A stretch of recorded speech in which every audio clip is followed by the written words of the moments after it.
Hi friends, welcome to smart online Telugu. Friends, వీడియోలో మనము SSC ఎంటెస్ నుంచి అయితే మే 3న అడిగిన కొన్ని క్వశ్చన్స్ అయితే ఎక్స్ప్లెయిన్ అయితే చేయబోతున్నానండి. ఒకవేళ మీకు వీడియో నచ్చితే లైక్ అనేది చేయండి. నెక్స్ట్ వీడియోలో అనేది ఏ టాపిక్ నుంచి ఎలా అడుగుతున్నారో ఆ టాపిక్ కవర్ చేయడానికి అయితే నేను ట్రై అనేది చేస్తాను. అందుకే ఛానల్ని సబ్స్క్రైబ్ చేసుకోండి. అండ్ గైస్, ఇక్కడైతే ఫస్ట్ మనం చూసుకుంటే 2011 జనాభా లెక్కల ప్రకారం ఏ కేంద్రపాలిత ప్రాంతం లింగ నిష్పత్తిలో ఎక్కువ ఉందని ఇక్కడ అడగడం అయితే జరిగింది. ఆన్సర్ అనేది పాండిచేరి అండి. నెక్స్ట్ టైం చూసుకుంటే మధుమై పెన్ పథకం ఏ రాష్ట్రం మొదలు పెట్టిందంటే తమిళనాడు అవుతుంది. మే 3న జరిగిన 3 షిఫ్ట్ అయితే కవర్ అని చేయడం అయితే జరిగిందండి. ఓన్లీ జిఎస్ మాత్రమే, ఇవైతే కొంచెం గమనించాల్సి ఉంటుంది. నెక్స్ట్ క్వశ్చన్ చూసుకుంటే కామన్వెల్త్ 2021 క్రీడల్లో బజరంగ్ పునియా గోల్డ్ మెడల్ అయితే సాధించడం అయితే జరిగింది. అతను ఏ క్రీడల్లో సాధించాడని ఇక్కడ అడగడం అయితే జరిగిందండి. రెజ్లింగ్. తర్వాత ఇక్కడ చూసుకుంటే బ్యాటరీ ఏ శక్తి నుండి ఏ శక్తిలో కన్వర్ట్ అనేది చేయడం అయితే జరుగుతుందంటే ఇక్కడ మార్చడం అయితే జరుగుతుందని ఇక్కడ మీరు చూసుకుంటే రసాయన శక్తిని విద్యుత్ శక్తిగా మార్చడం అయితే జరుగుతుంది. తర్వాత లియోనల్ మెస్సీ ఏ క్రీడకు సంబంధించిన వాడని ఇక్కడ అడగడం అయితే జరిగింది. ఫుట్బాల్. తర్వాత ఇక్కడ మీరు చూసుకుంటే ఢిల్లీ సుల్తాన్ గియాజుద్దీన్ తుగ్లక్ తర్వాత పాలకుడు ఎవరంటే మహమ్మద్ బిన్ తుగ్లక్ అవుతాడు. నెక్స్ట్ రామప్ప దేవాలయంలో ఏ దేవుడు కలడు అంటే అక్కడ శివ అని ఆప్షన్ ఇవ్వడం అయితే జరిగింది. శివునికి మరో రూపమైన రామలింగేశ్వర స్వామి అని ఎక్కడైతే మనం చెప్పడం అయితే జరుగుతుంది.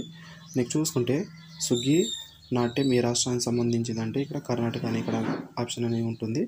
తర్వాత బ్రీమ్ ఫ్రమ్ మై ఫాదర్ ఎవరి ఆటోబయోగ్రఫీ అంటే Barack Obama. Next question Rukmini Devi Arundale ఏ నాట్యానికి సంబంధించిన వారు?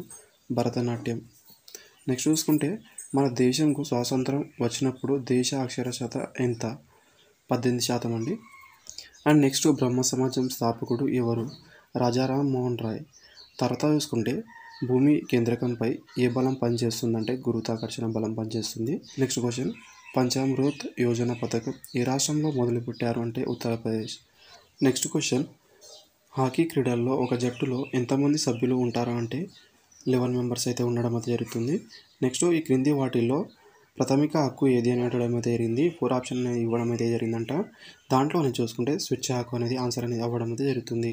నెక్స్ట్ చూసుకుంటే దక్షిణ గంగా అని ఏ నదిని పిలుస్తారంటే గోదావరి నదిని అనేది పిలవడం అయితే జరుగుతుంది. తర్వాత బిహు ఫెస్టివల్ ఏ రాష్ట్రంలో జరుపుకుంటారంటే అస్సాం రాష్ట్రంలో జరుపుకుంటారు. అండ్ నెక్స్ట్ అనేది వి సత్యనారాయణ రామ్ శర్మ ఏ నాట్యంకు సంబంధం కలవారంటే కూచిపూడి. తర్వాత చూసుకుంటే 2001 to 2011 వరకు ఏ కేంద్రపాలిత ప్రాంతాల్లో ఎక్కువ జనాభా కలరు అంటే ఢిల్లీ ఆప్షన్ అవుతుంది. నెక్స్ట్ కోనేరు హంపి ఏ క్రీడకు చెందినవారంటే చెస్ అని ఇక్కడ ఆప్షన్స్ అయితే అవుతుందండి. మహాత్మా గాంధీ 1894లో సౌత్ ఆఫ్రికాలో ఏ సంస్థను స్థాపించారంటే ది నాటిటల్ ఇండియన్ కాంగ్రెస్ అనే సంస్థను స్థాపించడం అయితే జరిగింది.